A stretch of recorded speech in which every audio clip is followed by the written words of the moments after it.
जय माता दी दोस्तों। आज हम मार्गशीर्ष महीने में पढ़ने वाले गुरुवार की व्रत कथा सुनेंगे।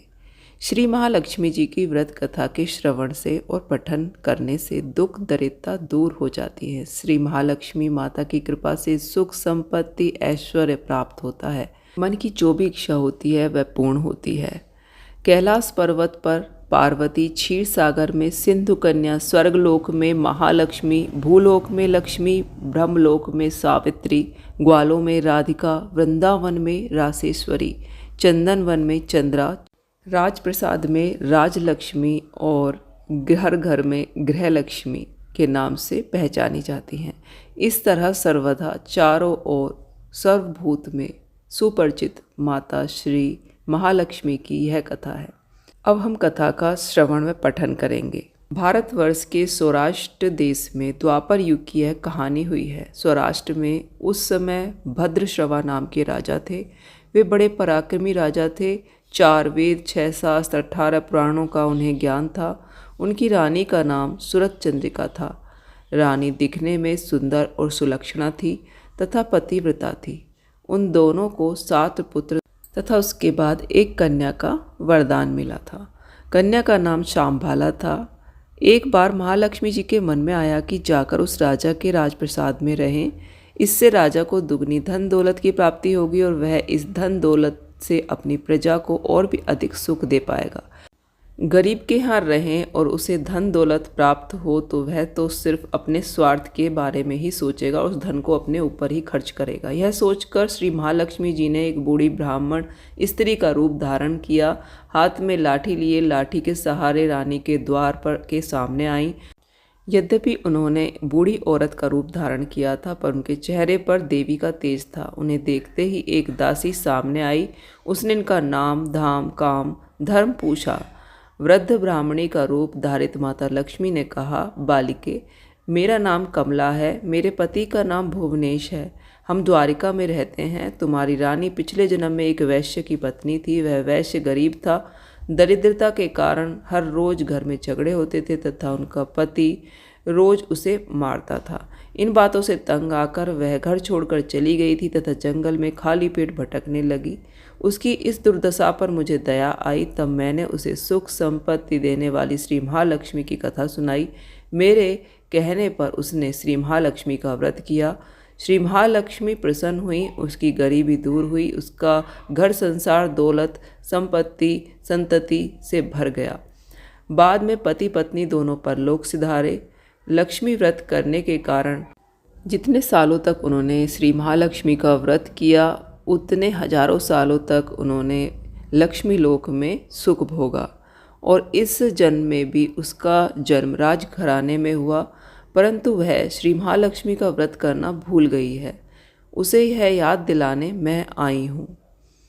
बुढ़िया की यह बात सुनकर दासी ने उन्हें प्रणाम किया तथा श्री महालक्ष्मी का व्रत किस तरह किया जाए इस बारे में बुढ़िया से पूछा। बुढ़िया का रूप धारण किए हुए श्री महालक्ष्मी ने दासी को महालक्ष्मी व्रत की पूरी विधि बताई तथा उसकी महिमा भी बताई। इसके बाद वह दासी माता को प्रणाम कर रानी को बताने अंदर चली गई। राज वैभव में रहते हुए रानी को अपने ऐश्वर्य का बहुत ही घमंड था। संपत्ति का अधिकार की वजह से वह उन्मत्त हो गई थी। दासी द्वारा बताई गई बुढ़िया की बात सुनकर वह आग बबूला होकर राजद्वार पर आकर बुढ़िया रूपी श्री महालक्ष्मी पर बरस पड़ी। उसे यह मालूम नहीं था कि श्री महालक्ष्मी माता बुढ़िया का रूप धारण किए हुए उसके द्वार तक आई हैं, परंतु रानी का इस कदर रूखा बर्ताव तथा अपने अनादर को देखकर माता ने वहां से जाने का फैसला लिया। राह में उन्हें राजकुमारी सांबाला मिली। उन्होंने सांबाला को सारी बातें बताई। सांबाला ने अपनी ओर अपनी माँ की तरफ से श्री महालक्ष्मी माता से क्षमा मांगी। माता को उस पर दया आई। उन्होंने सांबाला को श्री महालक्ष्मी व्रत के बारे में बताया। उस दिन अघन मार्गशीर्ष माह का पहला गुरुवार था। सांबाला ने परम श्रद्धा से श्री महालक्ष्मी जी का व्रत रखा। फलस्वरूप राजा सिद्धेश्वर के सुपुत्र मालाधर के साथ उनका विवाह हुआ।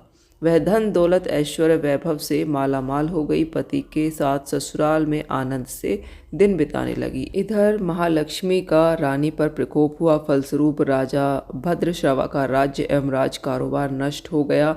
यहाँ तक कि खाने के भी लाले पड़ गए। ऐसी हालत में एक दिन रानी ने राजा से निवेदन किया कि वह अपने दामाद के पास जाए और वहाँ जाकर कुछ मदद मांगे ताकि हमारा कुछ गुजारा हो सके। इस बात पर राजा भद्रश्रवा दामाद के पास रवाना हुए। राज्य में पहुंचकर एक तालाब के किनारे थोड़ी देर विश्राम लेने के लिए ठहरे। तालाब से पानी लेने आते जाते दासियों ने उन्हें देखा। उन्होंने विनम्रता से पूछा कि आप कौन हैं? तो दासियों को उन्होंने बताया कि वह सांबाला के पिता हैं। वह दौड़ते हुए रानी के पास गई और उन्हें बताया कि आपके पिता वहाँ पर इस तरह से बैठे हुए हैं।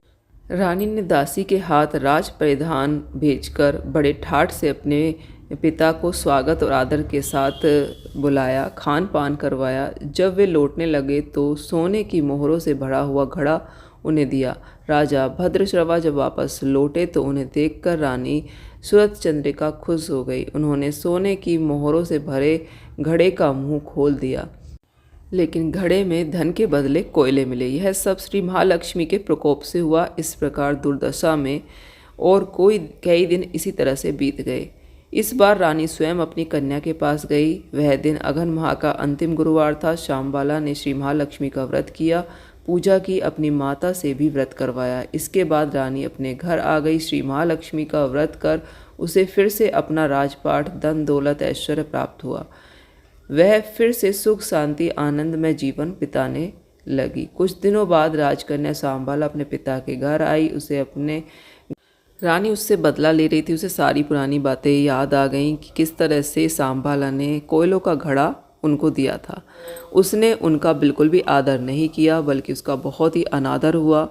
जाते समय उसने अपनी बेटी को कुछ भी नहीं दिया, तो वह लौटते समय अपने घर से थोड़ा सा नमक लेकर चली गई। अपने घर लौटने पर उसके पति ने पूछा कि मायके से क्या लाई हो? इस पर उसने जवाब दिया, वहाँ का सार लाई हूँ। पति ने पूछा इसका क्या मतलब हुआ? सांबाला ने कहा थोड़ा सा धीरज रखें, सब मालूम चल जाएगा। उस दिन सांबाला ने सारा भोजन नमक डाले बिना ही बनाया और परोसा। पति ने चखा, सारा खाना नमक के बिना था, इसलिए स्वाद नहीं आया। फिर सांबाला ने थाली में से नमक लेकर उसमें भोजन में नमक डाल दिया। तब सांबाला ने पति से कहा यही है मायके से लाया हुआ सार। पति को उसकी बात सही लगी। फिर वह दोनों हंसी मजाक करते हुए भोजन करने लगे। कहा जाता है कि जो भी कोई पूरी श्रद्धा भाव से श्री महालक्ष्मी जी की पूजा करता है उसको माँ लक्ष्मी की कृपा प्राप्त होती है, सुख संपत्ति प्राप्त होती है, सभी मनोकामनाएं पूर्ण होती हैं। परंतु यह सब प्राप्त करने पर माता की पूजा को भूलना नहीं चाहिए। हर गुरुवार को व्रत पाठ अवश्य करना चाहिए। इस तरह श्री महालक्ष्मी की महिमा भक्तों की मनोकामना पूर्ण करती है। इस प्रकार श्री अघन बृहस्पतिवार व्रत कथा, श्री महालक्ष्मी जी की गुरुवार की व्रत कथा संपूर्ण होती है। माता लक्ष्मी की कृपा और आशीर्वाद सदा हम सभी पर बना रहे। जय माँ लक्ष्मी।